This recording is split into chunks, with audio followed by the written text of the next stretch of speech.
Eh bien, bienvenue à chacun d'entre vous ce matin. C'est une joie d'être ensemble autour de la parole de Dieu et dans sa sainte présence. Bien, comme il était dit, bien, on a eu une belle conférence hier, toute la journée, sur le deuil avec une belle équipe. Vraiment encourageant de voir ce qui est fait dans les églises, dans la famille de Dieu, pour aider, soutenir ceux qui passent par des temps plus difficiles dans leur vie, au travers des deuils et ainsi de suite. On projette de faire, on a parlé un petit peu, puis j'en ai discuté aussi avec certaines personnes concernées. Donc, on projette de faire une étude ou un enseignement sur le soutien dans le deuil et dans les temps difficiles qu'on peut traverser au travers de la vie. Et tout cela bien basé sur la parole de Dieu, les exemples dans la parole de Dieu qu'on voit, ou des personnes comme Jésus, notre frère nous a parlé tantôt aussi, a passé par différentes épreuves jusqu'à la mort. Et ce matin, bien, nous avons la victoire sur la détresse. Et c'est le titre du message de ce matin.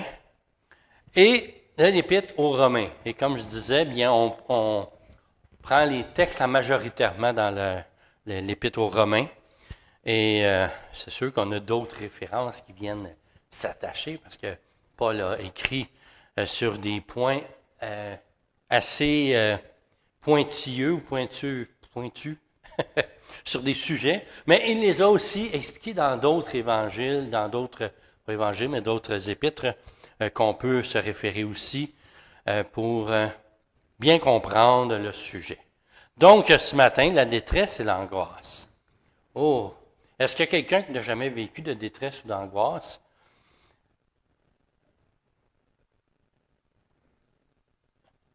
Hein? Oh. Et je pense aussi à ceux qui nous regardent ce matin, qui nous suivent. Bien, je pense que c'est quelque chose qui touche tout le monde à un moment donné et d'une manière ou d'une autre, et j'étais pour dire d'une intensité à une autre aussi. Nous sommes affectés de différentes manières par la détresse, l'angoisse, qui est un sentiment, une émotion incontrôlable, qu'on ne contrôle pas et qui vient. C'est quelque chose que on veut pas, nécessairement. Et la majorité d'entre nous, je pense qu'on serait tous d'accord à dire cela ce matin. C'est pas une émotion qu'on désire, qu'on recherche dans notre vie, parce que ça vient ronger, ça vient enlever parfois notre but qu'on s'était atteint. Ça vient atteindre des fois des choses qu'on avait projetées, qu'on avait travaillées, qu'on s'était tout planifié pour arriver à une telle chose. Et tout d'un coup, l'angoisse arrive, la détresse, et on a de la difficulté à atteindre ces buts qu'on s'était donnés. Donc, cette émotion vient de l'intérieur. Et cela se produit lorsqu'une personne vit une situation, comme je disais, qui est incontrôlable, comme la solitude, l'abandon et l'impuissance quand vient un temps de souffrance, un temps de danger. Ça peut être un danger qui va nous faire ressentir cette émotion, ou la perte d'un être cher aussi. Donc, j'ai ajouté cela hier en préparant le message, étant donné ce qu'on avait eu comme enseignement et comme encouragement hier. Mais en même temps, ça fait partie aussi de ces émotions qu'on passe parfois au travers de la vie. Quand je prends le chemin de la foi, je ne renonce pas à la vie, car en réalité, je grandis. J'ai lu cela et je trouvais ça intéressant. Que lorsqu'on prend le chemin de la foi, ça ne veut pas dire qu'il n'arrivera rien, que nous allons être à l'abri de toutes les catastrophes, les détresses, les angoisses. Mais nous savons que par la foi, le Seigneur, parce que nous avons foi en lui, nous savons qu'il est là, qu'il est présent au travers même de la détresse la plus profonde. Lorsqu'on est le plus éloigné, c'est là qu'il est le plus présent. Et au travers de toutes ces émotions, ces chemins que nous avons à traverser dans la vie, bien nous grandissons. On grandit au travers souvent les épreuves. Et cette analyse-là, bien, souvent on va la voir et on va la comprendre après, et non pendant. Parce que lorsqu'on est dans le pendant, on est dans le pourquoi. Et lorsqu'on sort de ce tourbillon, bien, on se rend compte que, oui, le Seigneur était là. Et que sa paix a été avec nous et nous a aidés à passer au travers. À grandir même à travers la situation dans laquelle on était. Écoute ce qui apporte la valeur à la vie et efface ce qui ne te fait pas avancer pour le Seigneur. Une autre pensée que je trouve intéressante. Écoute ce qui apporte la valeur à ta vie. Lorsque nous sommes dans les temps les plus, je t'ai pas dit les plus creux, mais les plus difficiles, on a une oreille plus attentive. Je ne sais pas si vous avez remarqué. On va être attentif aux moindres petites choses. Et les moindres petites choses vont venir nous affecter. Parfois, c'est pour le bien. Et parfois, même en voulant faire le bien envers ces personnes, on ne les aide pas.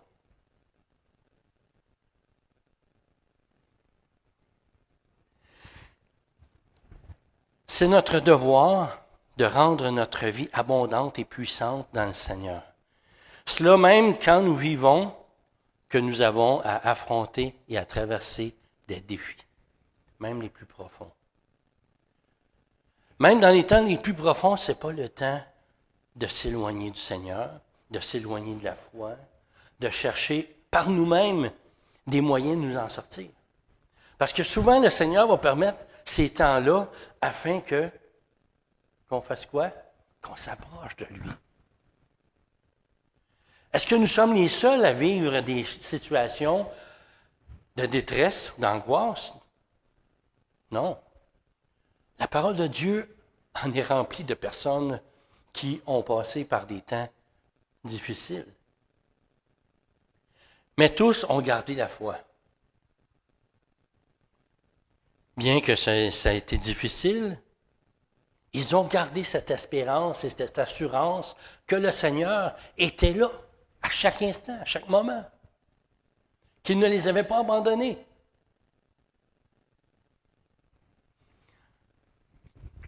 Pour que nous puissions être pleinement dans cette transformation qu'apporte le Seigneur et ses promesses, notre décision doit avoir pour conviction une communion avec lui qui soit vraie, sincère.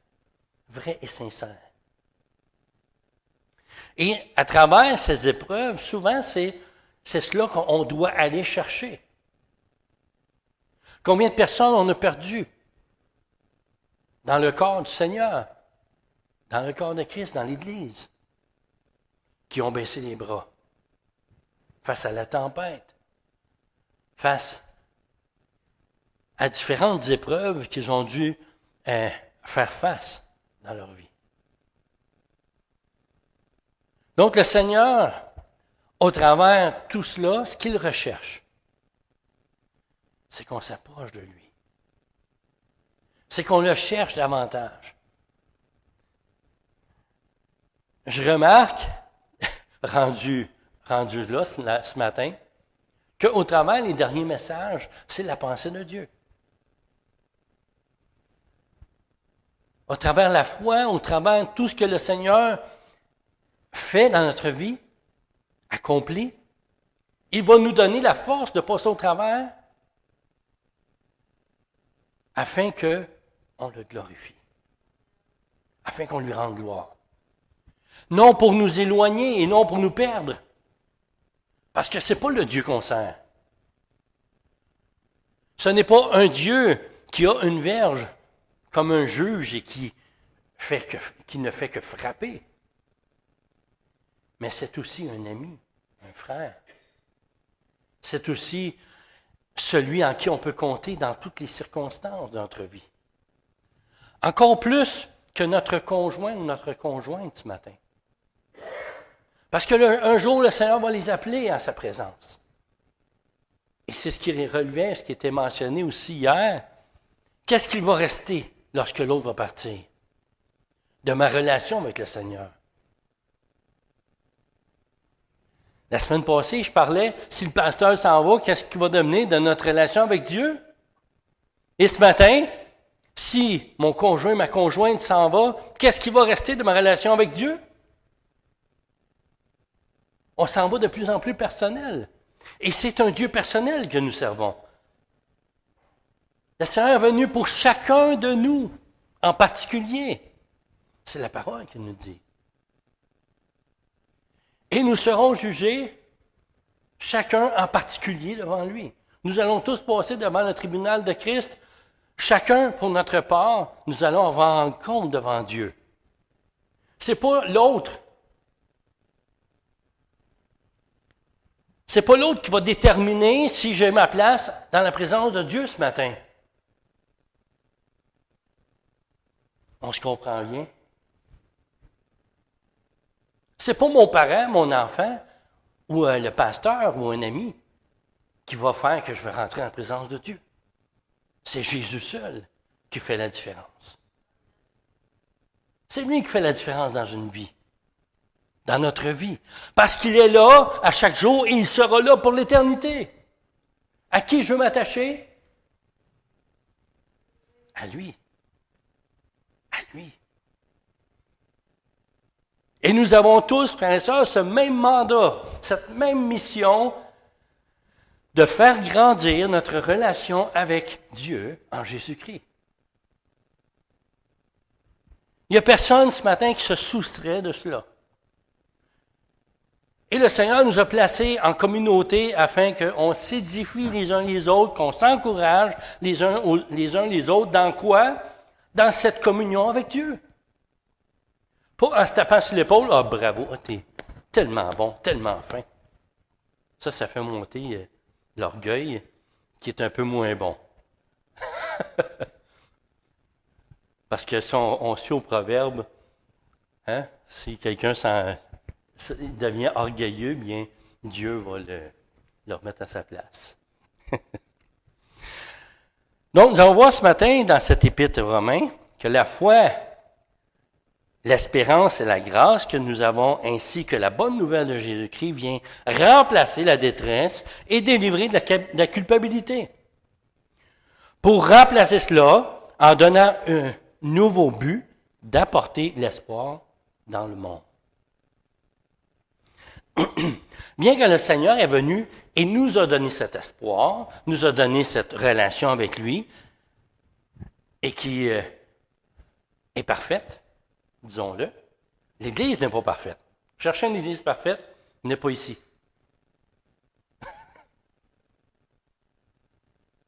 Mais le Seigneur, lui, est parfait. J'ai mal dit ma phrase. J'ai mal dit ma phrase. Parce que lorsque je dis ça, l'Église est à qui? Est à Jésus. Donc l'Église est parfaite. Parce qu'elle est en Jésus.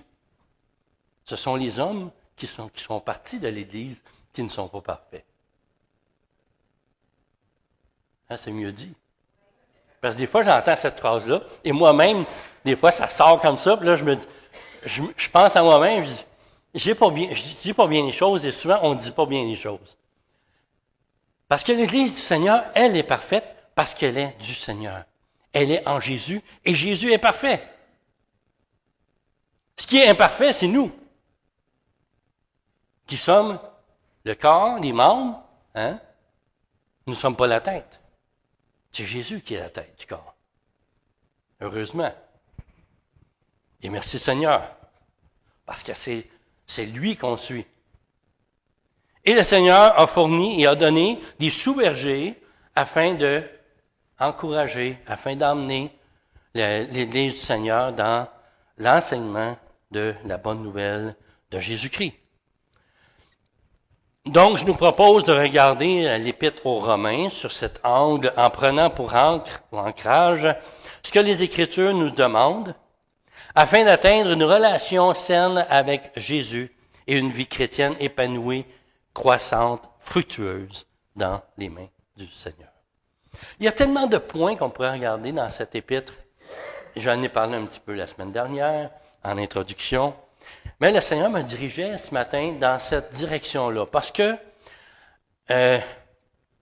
comme j'ai dit aussi, bien, cette épître est une épître qui vient soustraire ou enlever le doute face à différentes visions ou convictions qu'on peut avoir des Écritures ou de la parole de Dieu. Paul, dans cette épître, va nous emmener différents angles et va tellement bien les décrire, qu'il va mettre des points assez pointus sur certaines choses. On regarde, on a regardé en parlant la semaine passée et on regarde ce matin, un autre aspect qui est positif. Je n'ai pas parlé des les entre que Paul va emmener, les entre-deux que Paul va emmener, qui sont plus, comment je pourrais dire ça, plus, je pourrais dire pointilleux ou même un peu plus difficile parfois à comprendre pour ceux qui ne sont pas habitués avec la parole de Dieu. Donc, on s'en va dans Romains chapitre 5, versets 1 à 5.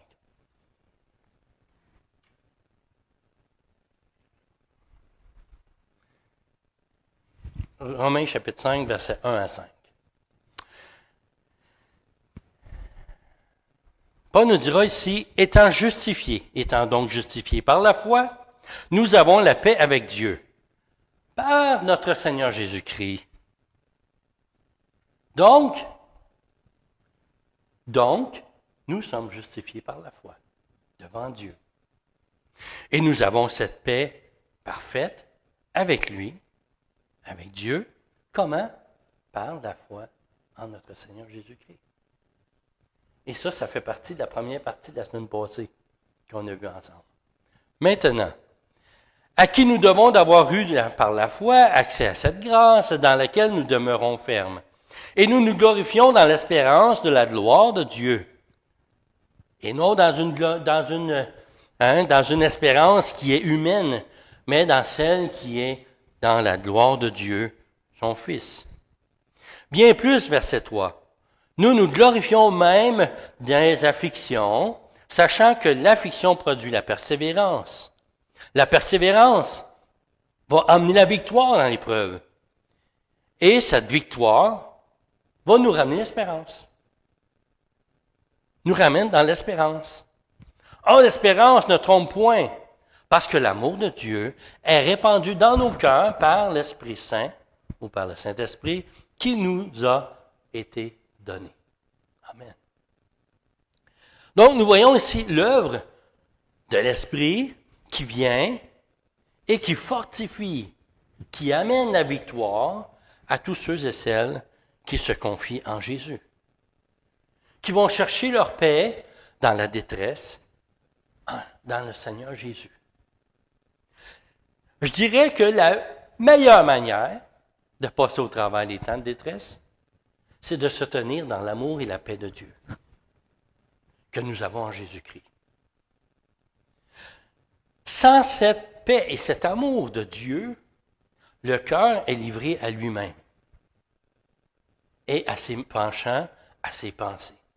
Donc, soit que je vais me jeter dans l'impureté, dans le péché, ou soit je vais me jeter dans les mains du Seigneur. Soit je vais aller et je vais me décourager, et je vais aller chercher des aides intérieures ou extérieures, soit que je vais aller me blottir dans les mains du Seigneur. Nous avons le même choix qui s'offre à nous. Nous avons tous ces mêmes choix à faire, un jour ou l'autre. Les puissantes promesses que nous découvrons tout au long de cet épître ou dans la parole de Dieu devraient nous encourager et nous donner l'assurance dans l'espoir de la foi. J'ai rajouté ici dans l'espoir de la foi. Bien que ce soit des mots qui sont similaires, bien, l'espérance dans la foi nous amène directement au cœur du Seigneur. Nous amène dans ses mains, dans ses directions, dans son affection, et nous garde parce qu'il a promis de nous garder. Là où nous savons que nous sommes en sûreté. Puisque nous recevons la paix de Dieu par Jésus, son Fils bien-aimé. Jean chapitre 16, verset 33, où Jésus nous a donné ces paroles en disant qu'il nous a dit ces choses afin que nous ayons, que nous ayons, la paix en moi. Et c'est Jésus qui parle. Vous aurez des tribulations dans le monde. Mais prenez courage. Jésus dit, j'ai vaincu le monde. Jésus, comment est-ce qu'il a vaincu le monde? Lorsqu'on lit les évangiles, comment est-ce que Jésus a vaincu le monde? Parce qu'il est Dieu? Amen. Parce qu'il est homme? Aussi, ça fait partie de Dieu. D'être venu en tant qu'humain, en tant semblable à nous, dans un corps semblable au nôtre, nous disent les Écritures. Et il a vécu quoi? En quoi est-ce que Jésus et ses tribulations ont un lien avec ce que moi je vis ce matin? Quelqu'un peut se poser cette question-là. En quoi est-ce que Jésus, tout ce qu'il a vécu, ça vient faire quelque chose, ça vient changer quelque chose dans ma vie.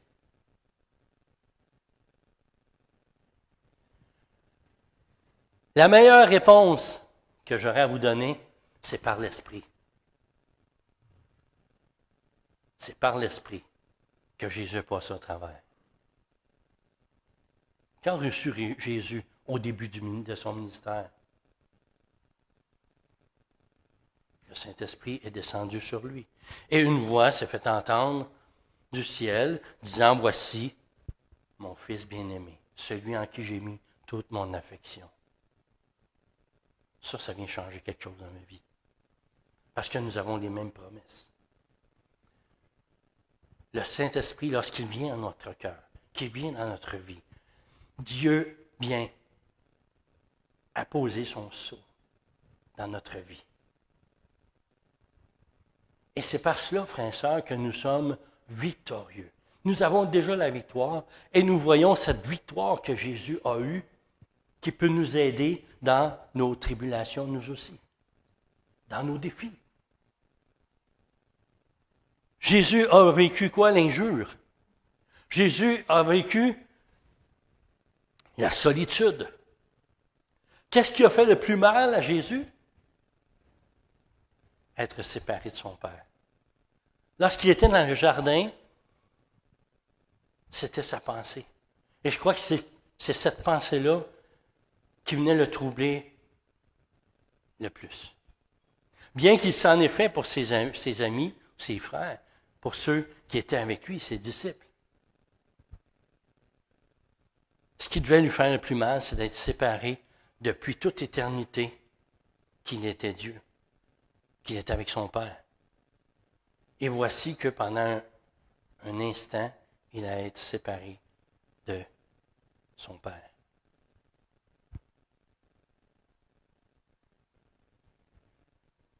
Quelle souffrance d'être séparé d'un être cher. Quelqu'un avec qui on a grandi, qu'on a vécu des moments de joie intense, qu'on a vécu des moments de pleurs intenses ensemble. Des moments où on s'est appuyé, où l'autre nous a appuyés. Ou qu'on s'est appuyé sur l'autre. Pour ceux qui ont vécu, ceux qui ont eu une relation saine, dans le mariage, je dirais, en particulier, bien, c'est cet aspect qui est difficile de perdre l'autre.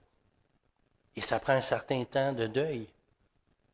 Il y a un certain temps de deuil pour certains, comme on a vu hier, qui peut être il parlait d'une moyenne de 8 mois, aller à plusieurs années. Dépendant le lien qu'on a développé avec l'autre personne. Et lorsqu'il parlait de cela, bien, il parlait aussi des animaux qu'on a eus pendant souvent 12, 15 ans, un animal souvent, que sa vie dépendait lequel, et qu'un jour on sait que inévitablement il va partir. Mais il s'est développé une affection. Il s'est développé un lien avec cet animal-là. Que ce soit un enfant, que ce soit un couple qui se sépare. C'est des deuils qui sont difficiles à passer au travers et qu'on a besoin, comme Jésus, de ses disciples dans ces moments-là avec lui. Mais encore plus la présence de Dieu. Il n'a pas négligé cet aspect-là lorsqu'il est parti s'éloigner pour prier. Dans la détresse. Il a demandé à ses copains, à ses amis, de prier avec lui. Mais lui n'a pas négligé, même dans les temps les plus angoissants de sa vie ou de détresse, d'aller s'agenouiller devant le Père et prier.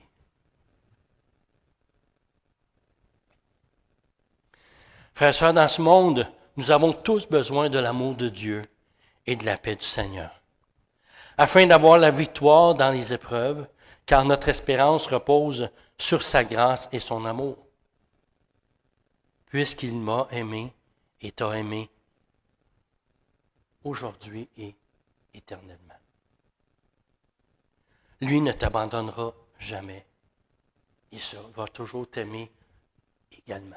De la même manière, de la même intensité. Ça fait partie de ses attributs. Ça fait partie de lui. Lui qui nous a donné ses sentiments, comment n'aurait-il pas lui-même ses sentiments qu'il nous a donnés? Amen. Jésus souffre avec nous. Il passe l'épreuve avec nous.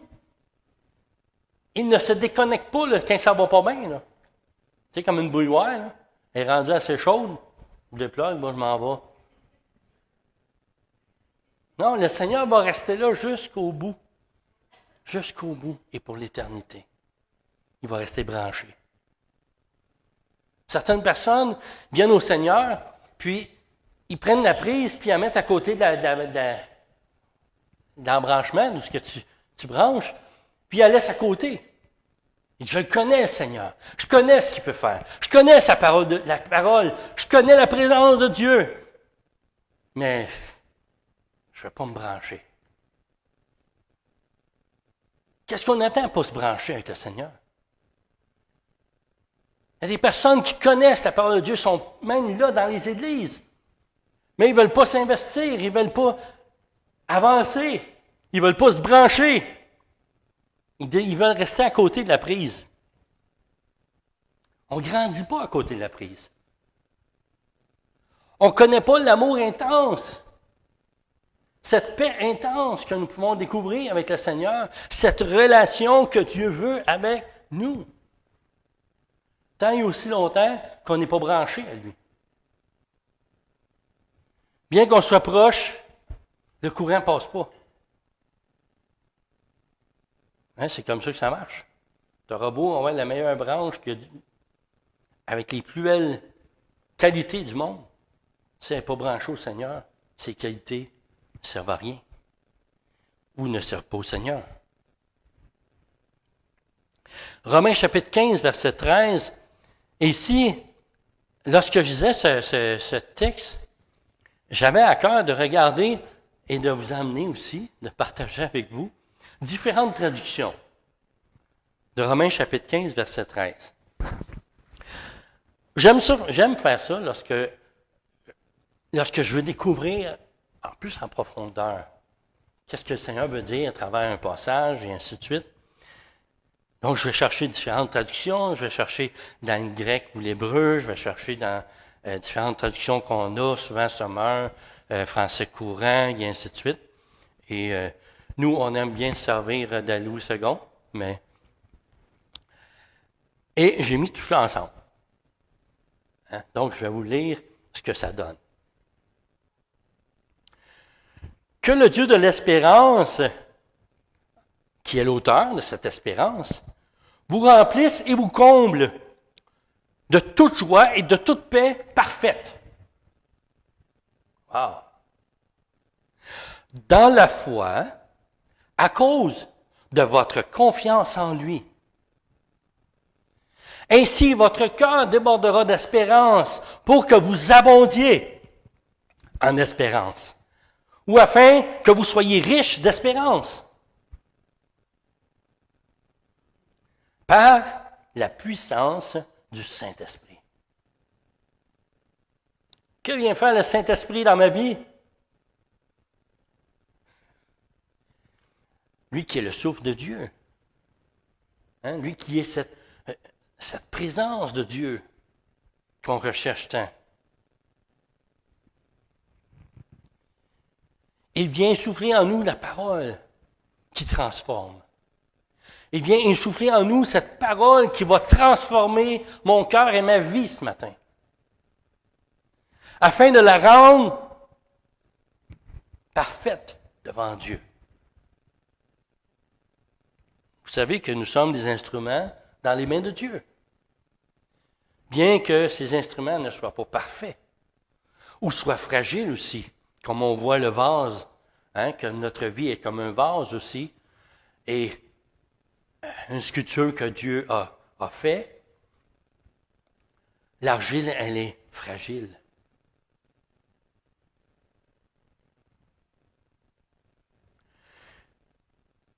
Donc, nous pouvons avoir cette victoire. Nous pouvons avoir cette foi. Nous pouvons être comblés dans la joie et la paix de Dieu. C'est possible. C'est possible. C'est pas quelque chose qui est loin, qui est difficile à atteindre. Mais lorsqu'on recherche la présence du Seigneur, lorsqu'on recherche la volonté du Seigneur, même dans la détresse, nous pouvons ressentir à ce moment-là, même et précis, la présence de Dieu. Je lisais un texte cette semaine où un homme est venu voir Jésus et dit « Mon enfant est malade, fais quelque chose, s'il te plaît, agis dans sa vie. » Et Jésus, par sa foi, l'a guéri. Il s'en retourne tout content, mais avec un certain doute. Et il rencontre ses chums qui s'en viennent le rejoindre, puis il dit « Hey, ton fils est guéri. » Et il dit « Ben voyons, à quelle heure qu'il était guéri? » Il dit « Vers la 9e heure, vers telle heure, il était guéri. » Et qu'est-ce qui est arrivé? C'est vers cette heure-là que Jésus lui avait parlé. Qu'est-ce que tu attends pour parler au Seigneur? Qu'est-ce que tu attends pour t'approcher de Dieu? Lorsqu'on s'approche de lui, qu'est-ce qu'il fait? Il ne s'en va pas en courant. Il s'approche de nous. Pour prendre le contrôle de notre vie, il faut laisser le contrôle total à Dieu en lui faisant confiance, afin que lui, sa paix et sa joie viennent nous relever par la puissance de son esprit. Amen. Est-ce que je suis rendu là? Est-ce que c'est ce que je désire ce matin? Paul disait ceci à Timothée, dans le premier épître de Timothée, chapitre 6, versets 6 et 7. C'est en effet une grande source de gain que la piété. Paul avait reçu cette foi-là, la foi en Jésus, et qu'est-ce qu'il dit? que c'est une grande source de bien que la piété.